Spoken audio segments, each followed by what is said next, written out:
News 18 में आपका स्वागत है और मैं हूं आपके साथ अकबर इमाम। अभी मैं पटना के वरीय अधीक्षक एसएसपी कार्यालय में हूं, जहां पे एक प्रेस कॉन्फ्रेंस रखा जा रहा है और यहां एसएसपी जो पटना एसएसपी हैं वो बहुत सारे उद्भेदन करेंगे, जो केस में अपराधी लोग पकड़ाए हैं और वो किस किस केस में लिप्त थे वो आज सारी जानकारी वो पटना एसएसपी आज इस प्रेस कॉन्फ्रेंस के द्वारा बताएंगे। तो आइए देखते हैं कि आज पटना एसएसपी किस केस में किस तरीके का और कौन कौन अपराधी हैं उसका उद्भेदन करने जा रहे हैं।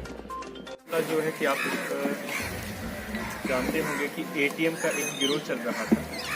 इन्होंने विगत 2 महीना में 4 विभिन्न थाना क्षेत्रों के पटना के विभिन्न थाना क्षेत्रों में एटीएम को काटने का प्रयास किया था। हालांकि अलग चीज़ है कि किसी में भी ये सफल नहीं हो पाए। सबसे पहले इन लोगों ने प्रयास किया था शास्त्री नगर थाना में इंडियन ओवरसीज़ बैंक का 14-15 दिसंबर की रात्रि को 2021। उसके बाद 27 और 28 जनवरी की रात्रि को कोतवाली थाना में सेंट्रल बैंक ऑफ इंडिया के एटीएम के ऊपर उन्होंने अटैम्प्ट किया था।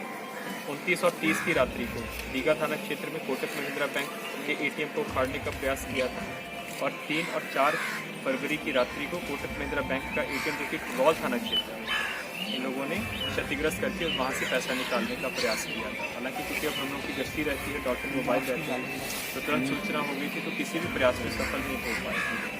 तो क्योंकि लगातार बैक टू बैक घटना कर रहे हैं और एकदम डेस्परेट थे, तो एक स्पेशल इन्वेस्टिगेशन टीम हम लोगों ने CTSP सेंट्रल साहब के नेतृत्व में उसका गठन किया, जिसमें STP लॉन्गवाला, STP सचिवालय सभी लोग शामिल थे, SSP दीघा थे और अन्य हमारे SAU और डायल 100 की टीम थी।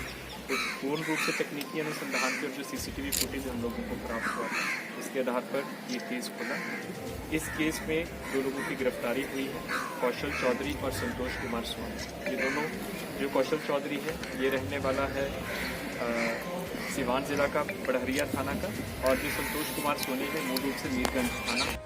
ये बहुत बड़ा सफलता है क्योंकि इन लोगों ने बैक टू बैक 1.5 महीने में 4 ATM के ऊपर प्रयास किया था और सभी ATM में भारी मात्रा में किया था। दूसरा मामला जो है आप सभी अवगत होंगे कि एक अपहरण की घटना हुई।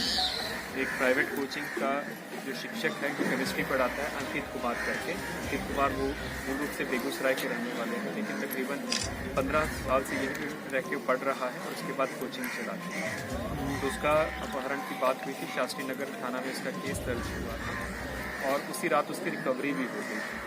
लेकिन ये पूरी घटनाक्रम को लेकर बहुत संदेह भी था, बहुत अलग अलग से वो था कि क्यों हुआ सब, और अंकित कुमार भी बहुत ज़्यादा सहयोग नहीं कर रहे थे कि इसके पीछे कारण क्या है। क्योंकि इम्पॉर्टेंट इसमें रैंसम की भी बात थी, पैसा भी मांगा गया था उसके पिताजी को फ़ोन करके, उसी के ही फ़ोन से जो अंकित कुमार अपहरित था उसी के फ़ोन से पहले 6 लाख का डिमांड हुआ और उसके बाद कम होते होते 2 लाख तक डिमांड किया गया। और इसकी जो रिकवरी थी वो तो 12 घंटे में कर दी गई थी। और उसके बाद फिर हम लोगों ने स्पेशल टीम CTSP सेंट्रल साहब के नेतृत्व में उसका गठन किया कि अगर किसी को उसकी सुरक्षा के लिए, उसकी रखवाली के लिए रखा हुआ उसके सारे हथियार और चाकू भी शामिल थे और तो उसके साथ उसकी कोई क्षति भी कर सकते हैं। तो इसलिए बड़े ही एक टेक्निक से भेजा गया और ये उनको बताया गया कि हम लोग किसी और काम से आए हुए हैं, तो इसी में ही, लेकिन वो था कि बाहर पता चला था कि बाहर ताला लगा हुआ है। तो अंदर से बात हो तो उसने बोला कि आपको कोई और नजर आ, तो बोला कि कोई नहीं है। जब पहले संतुष्ट होगी कि अंदर कोई नहीं है जिसको क्षति नहीं पहुंचा सकता, उसके बाद फिर वहाँ पर उसको किया गया।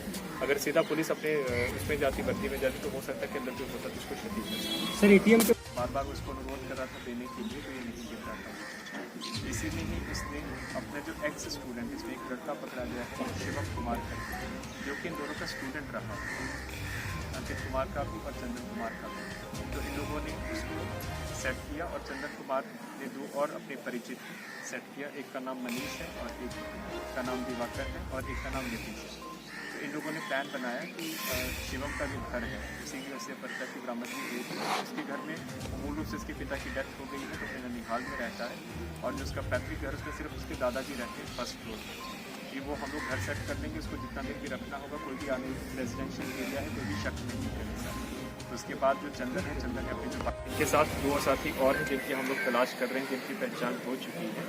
तो ये लोग काफ़ी कुख्यात रहे हुए हैं। जो संतोष कुमार सोनी है, इसका पूर्व में भी गोपालगंज, पटना में आपराधिक इतिहास रहा है, और जो कौशल चौधरी है गोपालगंज, सिवान और पटना सभी में इसका आपराधिक इतिहास रहा हुआ है। कौशल चौधरी 7 केसेस में वांटेड है, संतोष कुमार चौधरी 5 केसेस में इन्वॉल्व है। तो जब इनकी यहाँ से गिरफ्तारी हुई है पाटलिपुत्र स्टेशन के बगल से, तो शिकायत लगातार कार्रवाई कर एक मैसेज भी जाना चाहिए, क्योंकि इसका सरकार की प्राथमिकता है। इसमें सरकारी राजस्व की क्षति होती है और cleaning your own house, putting your own house in order हम लोगों की प्राथमिकता है। तो इसको हम एक बड़ी सफलता मान रहे हैं और इसके जो आगे भी तार जुड़े हैं उसके ऊपर हर एंगल की कार्रवाई होगी। और आर्थिक अपराध इकाई की इसमें प्रोफेशनल इकाई की लोग मदद ले रहे हैं, इस्तेमाल होगी और बाकी चीज़ों का भी पता करेंगे। राजीव नगर में गोली चल रही है। देखा कि पटना के वरीय अधीक्षक एसएसपी पटना एसएसपी ने एक बहुत बड़ा खुलासा किया है, बहुत बड़ा केस का उद्भेदन किया है, जिसमें 3 केस का उद्भेदन किया। पहला केस था एटीएम का। एटीएम को बहुत शातिर लोग थे जो एटीएम उखाड़ लेते थे। बहुत ही हाईटेक मशीन के द्वारा ये लोग अपना कार्य में कर रहे थे और बहुत सारे इस तरीके का कांड, एटीएम कांड उन्होंने बिहार में, पटना में बहुत सारी जगह किया था, जिसका बहुत बड़ा उद्भेदन किया है। और दूसरा था एक अंकित अपहरण कांड का। अंकित अपहरण कांड का किस तरीके से क्या उद्भेदन हुआ था और उसके पीछे क्या था, आप खुद एसएसपी पटना एसएसपी के द्वारा, उनके बाइट के द्वारा आप सुनेंगे और देखेंगे कि कितना बड़ा एक उद्भेदन इन्होंने किया है। और आने वाले दिनों में इन्होंने कहा कि इस तरीके का बहुत सारे केसों का उद्भेदन ये करते रहेंगे। और एक पटना का जो पुलिस लाइन में बहुत सारे जो पुलिस बर्खास्त हुए थे, उस बर्खास्ती के बाद और भी बहुत सारे जो भी लोग उसमें लिप्त थे, जो भी सिपाही और भी लिप्त थे, उन लोगों सारे लोगों को ये बर्खास्त करने की एक सूची तैयार हो रही है। और भी इन्होंने कहा है कि इस तरीके का जो केस है, जो पटना में जिस तरीके का शातिर अपराधी या बिहार में शातिर अपराधियों का इस तरीके का जो एटीएम वाला जो कांड है, सबसे बड़ा उद्भेदन वही हुआ है। कैमरामैन मुकर्रम आलम के साथ मैं हूं अकबर इमाम, हिंदुस्तान न्यूज़ 18। अगर आपको हमारा न्यूज़ चैनल पसंद आता है तो इसे लाइक, सब्सक्राइब और शेयर जरूर करें। धन्यवाद।